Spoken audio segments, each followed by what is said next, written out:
Cara, concurseiro não tem um minuto de paz nesse país, né? É uma loucura. Hoje a gente vai falar sobre reforma administrativa, sobre esse ponto, que é um ponto muito desesperador que a gente tem na nossa jornada e que tem causado muita instabilidade ao longo dos nossos dias, tá? A gente vai conversar sobre por que a reforma administrativa ela é um problema na forma como ela está proposta. Recentemente a gente teve aí o deputado Arthur Oliveira Maia, do DEM da Bahia, que é o relator da proposta da reforma administrativa, finalizando o seu relatório. O trabalho do relator é ouvir os deputados que estão ali envolvidos naquele processo, naquela comissão, e apresentar uma proposta de reforma, tá? Eu tenho evitado falar sobre reforma administrativa, na verdade eu tenho evitado falar sobre todo isso historicamente, tá? Sobre todo o processo legislativo, porque as propostas mudam muito ao longo do tempo, tá? Se você pegar o primeiro texto da reforma administrativa, ele tem muito pouco a ver com esse texto que nós temos agora. E a gente tem que ter muito cuidado, porque entre os dias 14 e 16 de setembro,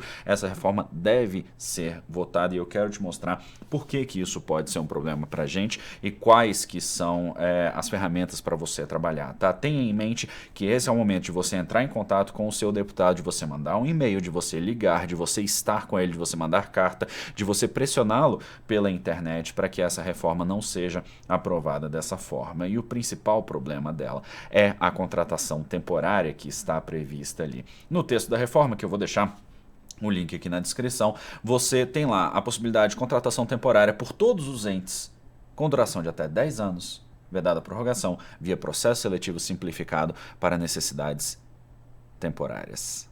Qual que é a grande pegadinha disso? É que tudo é uma necessidade temporária. É claro, existem algumas vedações, tá? A gente vai falar sobre essas vedações. Aquilo que se chamou de carreira típica de Estado na primeira etapa do texto da reforma, e agora ele está chamando de cargos exclusivos, de funções exclusivas de Estado. Qual que é a grande pegadinha? É que quem é que vai decidir o que é uma necessidade temporária? O processo seletivo simplificado, ele historicamente, ele foi uma forma de você, claro, suprir algumas necessidades do Estado que precisavam, de fato, de servidores para aqueles projetos, mas quem é que vai definir? O que não é temporário hoje? Porque pense, eu como gestor público, eu posso virar e dizer, olha, eu preciso de um técnico judiciário aqui para poder tocar esses processos, porque a necessidade temporária que eu tenho é reduzir a quantidade de processos que eu tenho aqui? Posso. E quem é que vai dizer que não? Obviamente, a gente, de uma certa forma, fica à mercê dos próprios gestores dos órgãos públicos, de eles dizerem aquilo que vai ser importante, aquilo que vai ser fundamental. Então, na verdade, não é que o concurso público acaba nessa proposta, mas é que você abre uma porta. É como se você tivesse uma cancela e um espaço vazio aqui. Ninguém vai esperar a cancela subir para passar, todo mundo vai passar pelo lado.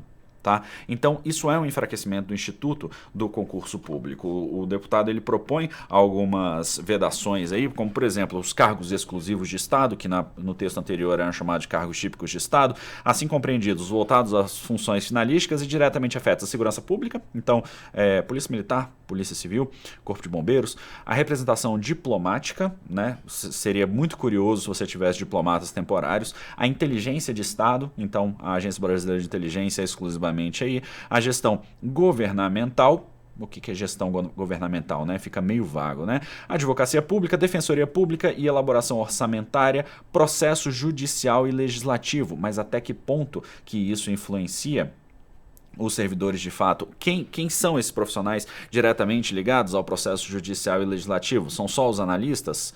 São os juízes? São os consultores legislativos? Quem é? A atuação institucional do Ministério Público, a manutenção da ordem tributária e financeira e ao exercício de regulação, de fiscalização e de controle. Então, de uma certa forma, você cria uma quantidade de cargos ali que, de uma certa forma, não podem ser tratados como cargos temporários. Esses cargos, eles são cargos exclusivos de Estado. Só que veja que, ao mesmo tempo, sem ter uma regulamentação disso, eu posso dizer que é todo mundo, eu posso dizer que é ninguém? Essa é a pegadinha da política. É assim que a política passa a perna na gente às vezes, tá? E é por isso que a gente tem que ter cuidado, porque a reforma administrativa, ela pode acabar com um instituto que é um instituto muito importante pra gente. E essa notícia, ela foi vendida como a notícia de que o relator mantém a estabilidade. Ele mantém a estabilidade, mas ele enfraquece o Instituto do Concurso Público. E essa foi a crítica que a gente fez desde o início. E digo a gente, nós produtores de conteúdos para concursos públicos, porque a gente acompanha essas histórias, e principalmente quem é mais antigo, eu estou com quase 40 anos, tenho quase 15 anos de serviço público nas costas, então você entende como que essas mudanças elas podem repercutir no mundo, tá? Você abre brechas para que gestores mal intencionados tragam para o serviço público pessoas por meio de processos seletivos simplificados. Qual que é o problema disso? É que quando você deixa cair o Instituto do Concurso Público, com todos os seus problemas, com todas as suas fragilidades, você abre espaço para mais corrupção. Você abre espaço para pessoas que têm medo, para pessoas que não têm vínculo com o Estado. E a gente tem que ter muito cuidado com isso, tá? O Instituto do Concurso Público, ouso dizer, é um dos institutos que deu mais certo desde as últimas constituições. E é muito importante que a gente mantenha isso, exatamente porque isso permite que o servidor ele tenha esse vínculo com o Estado, possa desempenhar a sua função com isenção e possa ajudar o Estado a crescer, porque no final das contas é isso que a gente quer fazer, tá? Por outro lado, eu vi algumas questões interessantes nessa proposta dele, como por exemplo, a vedação de férias acima de 30 dias. Faz sentido alguém ter férias mais de 30 dias? Eu acredito que não. Adicionais por tempo de serviço e licença prêmio? Eu não vejo tanto problema, mas eu entendo que sendo benefícios que não estão disponíveis para o trabalhador em geral, isso gere de fato uma certa consternação, e eu admito que isso pode ser uma coisa que vai ajudar na valorização do serviço público do ponto de vista da população. Tá? Da população. Aposentadoria compulsória como punição. Eu nunca entendi isso. O juiz é corrupto, o juiz vende sentença e em vez de ser demitido a bem do serviço público, ele é aposentado compulsoriamente, recebendo a remuneração. Isso nunca fez sentido, isso nunca entrou na minha cabeça. Eu queria que, se alguém soubesse a origem disso, que me dissesse, porque eu acho isso de um completo absurdo.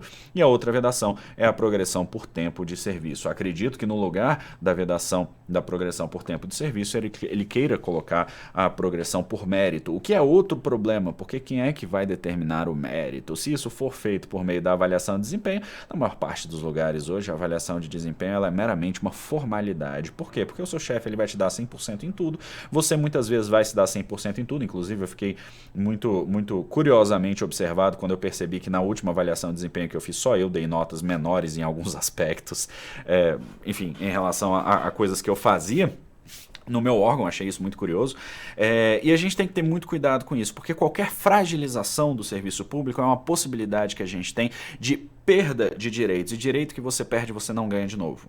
Tá? Direito só se perde. Direito é muito difícil de se ganhar. Quando você perde um direito, quando você perde uma garantia, é muito difícil você lidar com isso. Eu recomendo que você leia o texto, o relatório do relator. Eu vou deixar aqui na descrição para você novamente, tá? E me preocupa muito essa circunstância. Esse é o momento de você entrar em contato com o seu deputado, de você dizer que é contra, que o Instituto do Concurso Público ele precisa ser fortalecido, não enfraquecido. E aí o relator pode dizer: mas o concurso público não acabou, eu mantive a estabilidade. Sim, mas você abriu a possibilidade para que o concurso público não seja mais realizado em 90% dos casos, tá? Porque você pega, por exemplo, se a gente for avaliar aqui, você pega aqui os cargos que são exclusivos de estados: segurança pública, representação diplomática, inteligência, gestão, advocacia, defensoria, elaboração orçamentária, processo judicial e legislativo, atuação institucional, manutenção da ordem tributária, exercício de regulação, fiscalização e controle. Sabe duas coisas que você não viu aqui? Educação e saúde.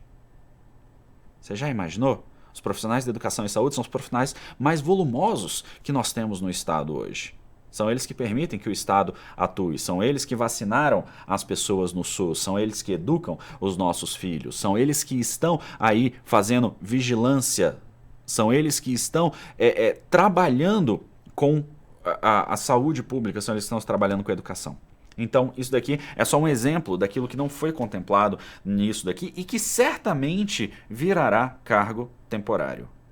muito cuidado com isso. Direito não se ganha de novo. O direito que você perde é muito difícil de você recuperar. Então entre em contato com o seu deputado. A votação está prevista para os dias 14 e 16 de setembro na comissão especial que trata da reforma administrativa. É hora da gente se mobilizar para a gente poder derrubar essa reforma. Ela não faz o menor sentido, tá? O concurso público ele não pode ser enfraquecido.